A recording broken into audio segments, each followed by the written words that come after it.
ইরানের ইসলামী প্রজাতন্ত্রের শহীদ সর্বোচ্চ নেতা আয়াতুল্লাহ আলী খামেনির প্রতি শেষ শ্রদ্ধা নিবেদন এবং তাঁর জানাজায় অংশ নিতে তেহরানে বিশ্বের বিভিন্ন দেশের রাষ্ট্রপ্রধান, কূটনীতিক ও উচ্চ পর্যায়ের প্রতিনিধিদল এসে পৌঁছেছেন।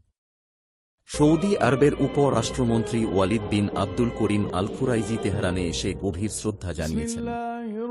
বাংলাদেশের প্রতিনিধি হিসেবে মেজর হাফিজ উদ্দিন আহমেদ শহীদ ইরানি নেতার প্রতি শ্রদ্ধা নিবেদন করেছেন।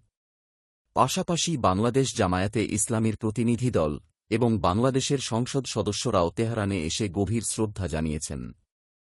Malaysian consultative council of Islamic organisations MAPIM এর সভাপতি তুয়ান হাজি মোহাম্মদ আজমি বিন আব্দুল হামিদ চিক্কু আজমি জানাজায় সশরীরে অংশগ্রহণ করেছেন। কাতারের শুরা পরিষদের স্পিকার হাসান বিন আবদুল্লাহ আল ঘানিম এবং তাঁর সফরসঙ্গী প্রতিনিধিদল তেহরানে এসে প্রয়াত নেতার প্রতি গভীর শ্রদ্ধা নিবেদন করেছেন। পাকিস্তানের প্রধানমন্ত্রী শাহবাজ শরীফ এবং সেনা প্রধান জেনারেল মুনির তেহরানে আয়োজিত একটি বিদায়ী অনুষ্ঠানে যোগদান করেছেন। এছাড়াও আফগান পররাষ্ট্রমন্ত্রী আমির খান মুত্তাকি ও ইরাকের সংসদ এবং কুর্দিস্তান অঞ্চলের একটি বিশেষ প্রতিনিধি দল তেহরান সফর করেছেন। আরও অনেক বিশ্বনেতা ইরানের প্রয়াত নেতার প্রতি শ্রদ্ধা ও জানাজায় অংশগ্রহণ করতে তেহরানে পৌঁছেছেন।